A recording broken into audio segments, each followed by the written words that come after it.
Buen día a todos, espero se encuentren bien. Veremos ahora sobre bacilos cereus y bacilos subtilis. Ahondaremos mucho más en bacilos cereus porque es el patógeno que se ve normalmente y mayormente asociado a brotes. En cambio, bacilos subtilis ha sido escasamente reportado. Los objetivos que se pretenden alcanzar son que conozcamos los aspectos relacionados a las características morfológicas de bacilos cereus y bacilos subtilis, que se puedan explicar, ¿verdad?, las principales fuentes de transmisión, los mecanismos de patogenicidad y cómo podemos prevenir una infección por bacilos cereus. Y pues conocer generalidades sobre bacilos subtilis. Bacillus cereus sensu stricto, o como lo veremos en las siguientes diapositivas, solamente nombrado como Bacillus cereus, pertenece al grupo de Bacillus cereus, que incluye otras cepas de Bacillus. Estoy grabando. Bacillus cereus, como lo denominaremos, y como les explicaba en la diapo anterior, Bacillus cereus sensu stricto, perteneciente al grupo de Bacillus cereus group.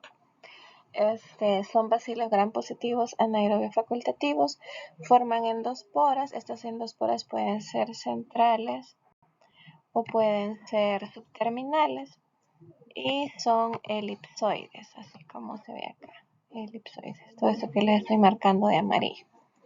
Estas esporas son extremadamente resistentes al medio ambiente, entonces lo que hacen es facilitar la persistencia en el medio ambiente del Bacillus cereus hasta que vuelvan las condiciones favorables para su desarrollo.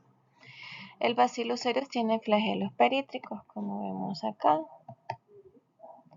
y también tiende a formar biopelículas, y entonces las biopelículas de Bacillus cereus se forman o se suelen formar en superficies inertes, o sea, abióticas, y en tejidos vivos, pero también pueden persistir como películas flotantes. Se ha visto también que respecto a las endosporas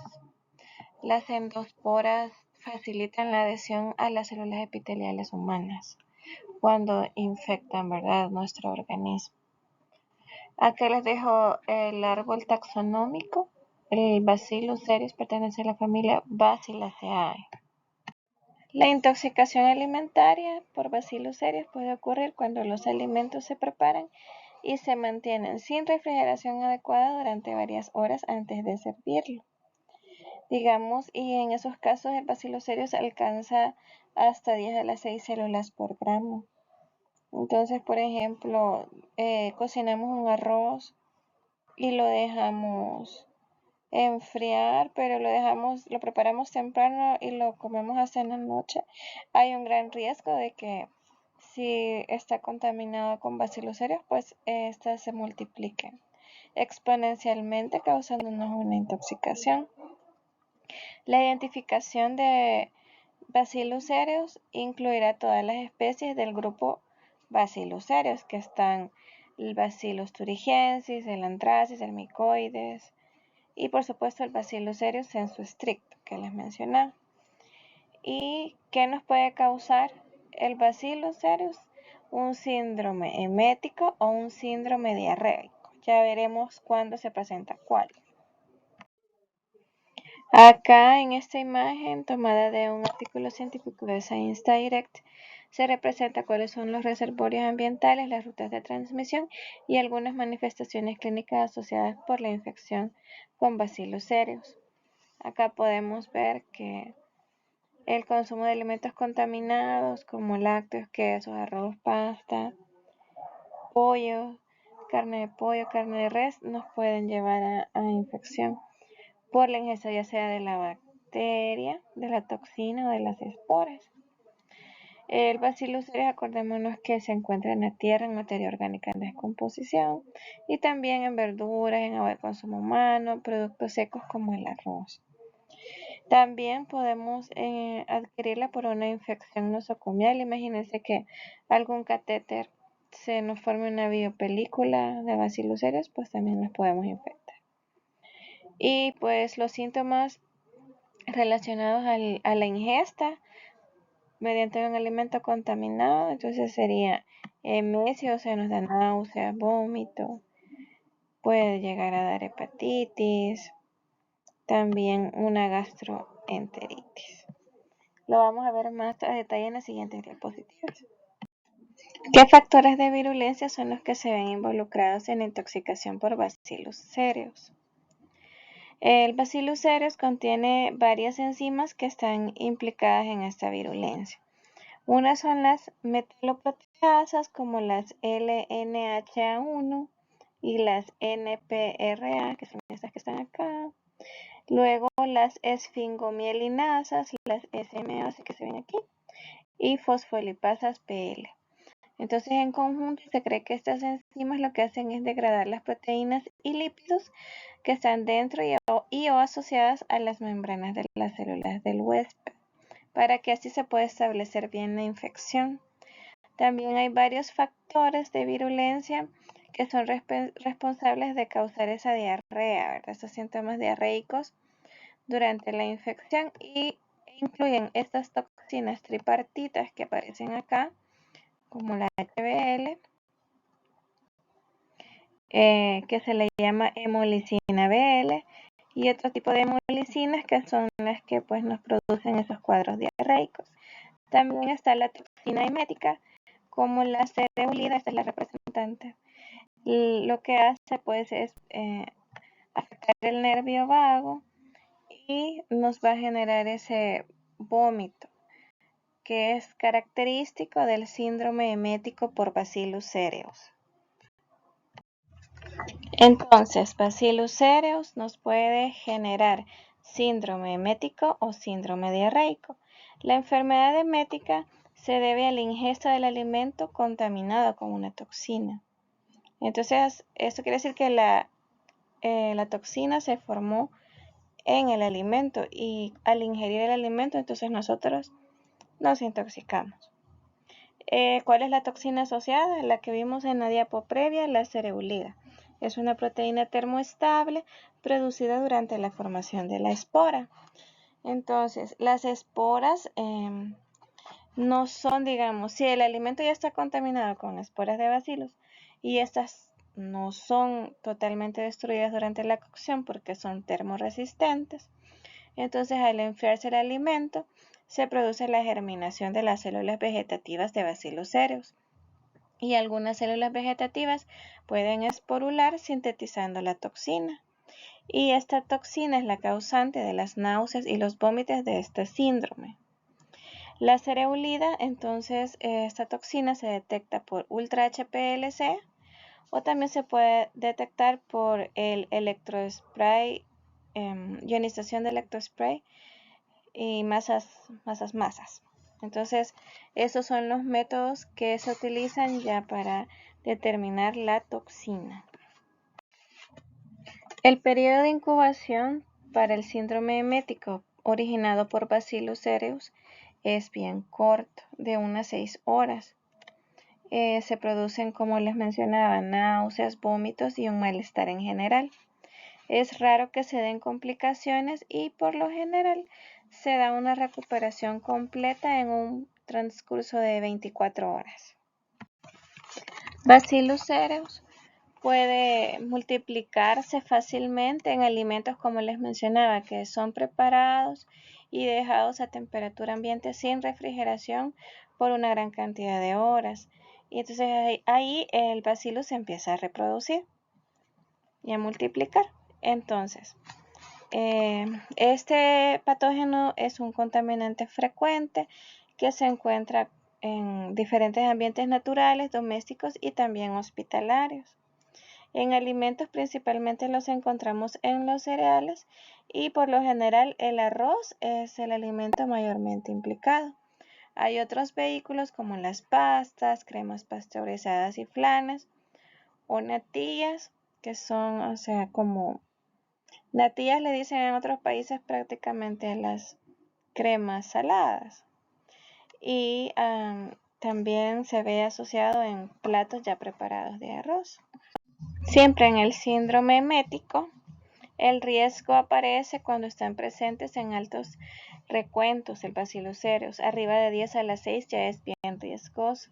O cuando la toxina ya se ha formado en el alimento. Entonces, para prevenir se debe controlar la germinación de las esporas o esporos, le dicen, y para prevenir la multiplicación de las células vegetativas en alimentos que ya están cocidos. Entonces debemos primero mantenerlos en refrigeración, ya los alimentos cocinados que estén elaborados con base a cereales como el arroz. También el pH bajo, menor a 4.5, la actividad de agua menor a 0.92 y la refrigeración abajo de 4 grados Celsius inhiben el crecimiento de Bacillus cereus. Es necesario entonces mantener la cadena de frío durante el transporte, almacenamiento y distribución de los alimentos crudos susceptibles a ser contaminados con Bacillus cereus.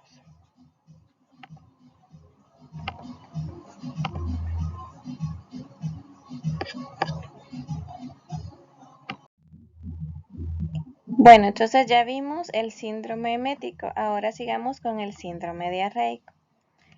Recordemos que las esporas son más termorresistentes que las células vegetativas, entonces pueden sobrevivir a los procesos de cocción, ¿verdad? En los alimentos, por ejemplo, los estofados.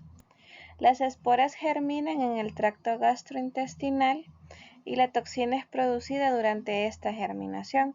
Entonces, a diferencia del síndrome emético, que es que yo ingiero la toxina que ya se formó en el alimento, acá es diferente, yo ingiero las células vegetativas, entonces ya dentro del tracto gastrointestinal las esporas germinan produciendo la toxina.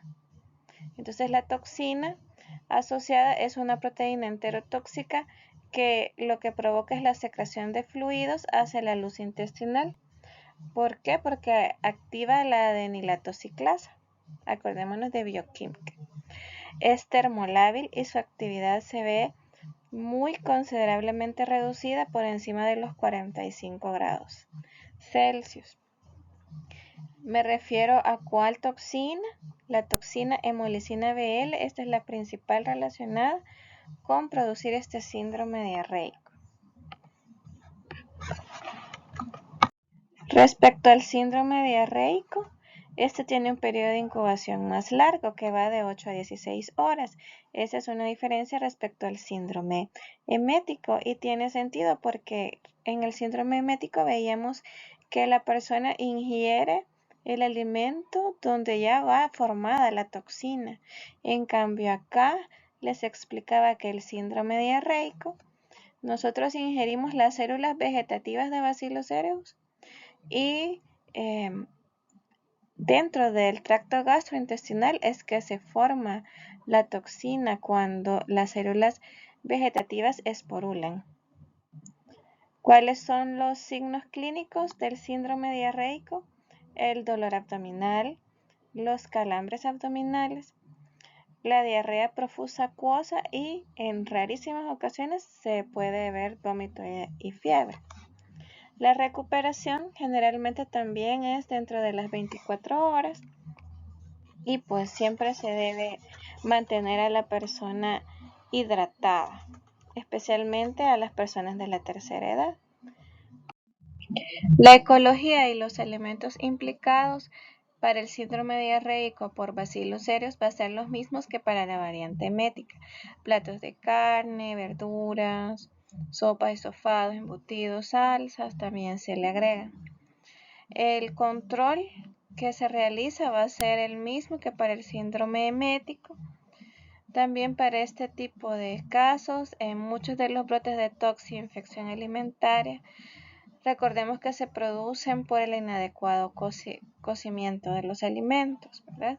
Y la mala conservación de ellos, temperaturas arriba de 10 grados Celsius. Entonces, si mantenemos los alimentos cocinados a temperatura ambiente durante largo tiempo, acordémonos que las esporas germinan y se multiplican llevando a niveles altos la bacteria, ¿verdad? Y también esto genera formación de toxinas en el alimento.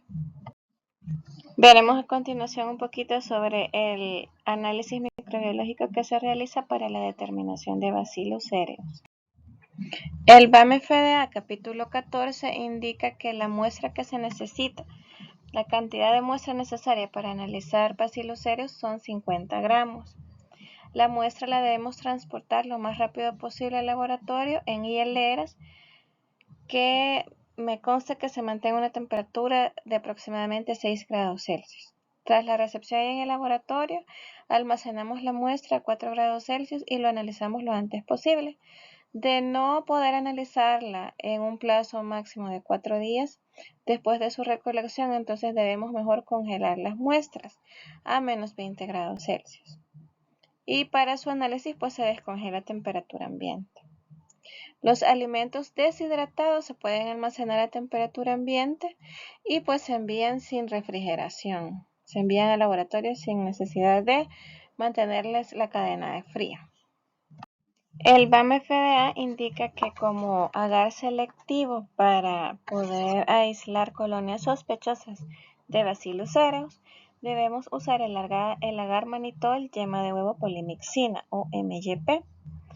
Ahí podemos ver la composición del agar, las condiciones en las que se debe preparar y podemos ver que lleva una solución de polimixina B y también emulsión de yema de huevo.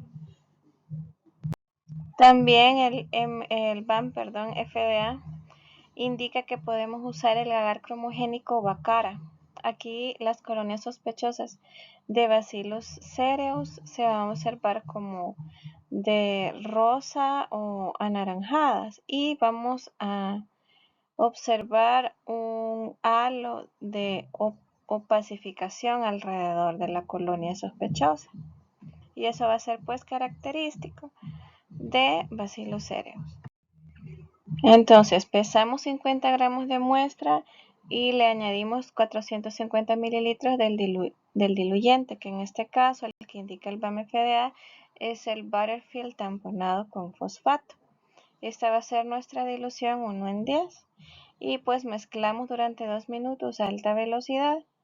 Ahí me indica a cuántas revoluciones por minuto debo llevar y preparo diluciones seriadas desde 10 a la 2 hasta 10 a la 6. Por cada dilución que preparé, dijimos que desde 10 a la 2, 10 a la 1, 10 a la 2 y de ahí hasta 10 a la 6. Vamos a inocular placas con agar Bacara o agar MYP por duplicado con cada dilución de la muestra preparada. ¿Y qué técnica vamos a usar? La de difusión o dispersión en superficie. Vamos a colocar 0.1 mililitro de cada dilución, así como se observa en la imagen. Acá. Incubamos las placas. Lo vamos a hacer recuerden como cuando se analiza Staphylococcus aureus por esparcido en placa, pues es esa misma técnica. Solo que con otro microorganismo, otros agares. Entonces, incubamos las placas de 18 a 24 horas a 30 grados Celsius y luego del periodo de incubación observamos las colonias rodeadas por zonas de precipitado. Esto nos indica que se ha producido lecitinasa. La lecitinasa pues la produce el Bacillus cereus. Y recuerden que este agar tenía emulsión de yema de huevo que contiene lecitina. Entonces, ahí, ¿verdad? Ya porque este agar debe contener yema de huevo, emulsión de yema de huevo. Las colonias de Bacillus cereus suelen ser de un color rosa-naranja en Bacara y rosa intenso en MYP. Y pueden llegar a ser más intensos después de una incubación adicional. O sea, lo dejo 24 horas más, los colores se intensifican. Entonces aquí tenemos ambos medios, el MYP y el Bacara, inoculados con Bacillus cereus. En el agar MYP, que es el que está a su derecha, vemos las colonias rosadas y positivas a lecitinasa. Y hay otras bacterias que pueden interferir en el aislamiento de Bacillus cereus, que el agar pues no permite inhibirlas totalmente. Pero digamos que estas que se ven acá, que les estoy señalando, sí se ve que está bien aislado el Bacillus cereus. Recordemos que los bacilos tienen ese crecimiento rizoide, siempre se van a ver así como bien esparcidos. En cambio, en el agar bacara podemos ver las colonias de Bacillus cereus como rosa anaranjadas y también vamos a ver un halo de lecitinasa positiva. En cambio, si comparamos MIP con Bacara, podemos ver en las placas de abajo que Bacara sí logra inhibir otros organismos que pueden competir con el Bacillus cereus, a diferencia del MIP, que aquí vemos que hay otras colonias distintas a Bacillus. Aquí podemos ver cómo resultan las pruebas bioquímicas, la tinción al Gram, la motilidad, hemólisis en el grupo de Bacillus cereus. Ven que es como bien difícil diferenciar entre todos los cepas que incluyen el grupo de Bacillus cereus porque tienen resultados similares. Entonces, algunas bibliografías también recomiendan hacer biología molecular para determinar genes específicos, debido a que solo las pruebas bioquímicas a veces generan duda, porque si se fijan casi todos dan positivo. Catalasa, motilidad, reducción de nitrato, BP, el GRAM por supuesto, ¿verdad? Negativo a producción de ácido a partir de manitol, da hemólisis positiva, turigiensis y micoides con Bacillus cereus. Entonces ahí quizás sí ya puedo ir descartando que no es anthracis, no es megatherium, pero no puedo diferenciar entre estos tres, entre estos tres. Entonces se complica un poco a la hora de reportar los resultados, ya lo vamos a ver. Entonces luego de haber realizado la inoculación de agar MIP o agar bacara, debemos hacer una lectura de las colonias sospechosas y elegimos 5 o más colonias que sean de eosina rosa, que sean lecitinasa positivas a partir de las placas de agar MIP y las transferimos a agar nutritivo inclinado para realizar las pruebas bioquímicas que vimos en la diapo anterior, en la tablita que les mostré.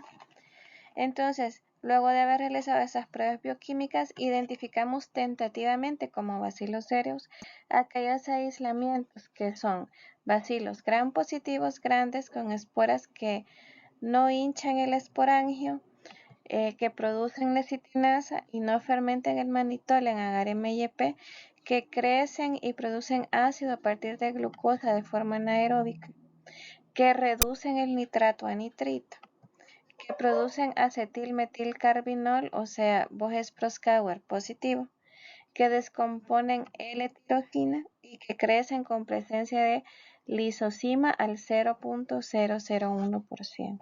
Entonces, luego de tener esas pruebas positivas, nosotros podemos asumir que esas colonias que picamos y realizamos las pruebas, pues son presuntivas positivas de Bacillus cereus. También, como ya ven, ¿verdad? Que veíamos en la tabla que casi todas las cepas dan resultados parecidos del grupo de Bacillus cereus.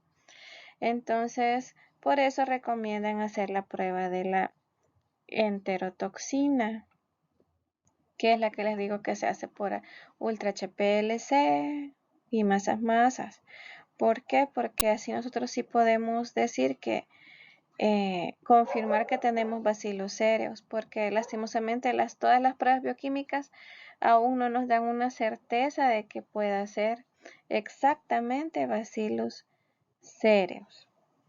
Entonces, el BAM-FDA le dice que para calcular el número de células de Bacillus cereus por gramo de muestra, con base al porcentaje de colonias que son morfológicamente consistentes con ella, debemos hacer, por ejemplo, si el recuento medio obtenido en la dilución 10 a la menos 4 de la muestra fue, digamos, 65, y de esas picamos, como dijimos que teníamos que elegir 5 colonias sospechosas, y de esas 5 colonias, 4 fueron confirmadas como Bacillus cereus, según las pruebas bioquímicas que les mencioné.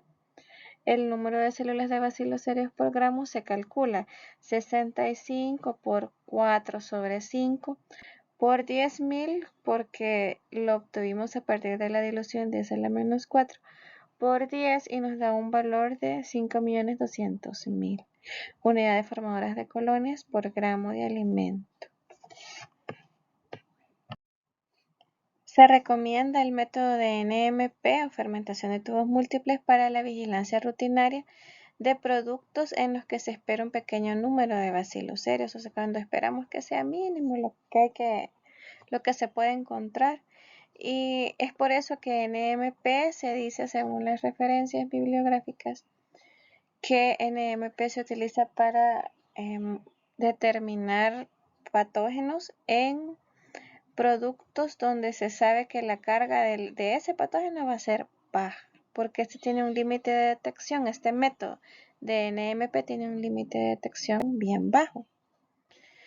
Este método también es eficaz en el ensayo de alimentos que pueden contener una gran población de especies que compiten con Bacillus cereus, o en productos alimenticios deshidratados en los que las esporas necesitan muchos más nutrientes adicionales para que puedan germinar.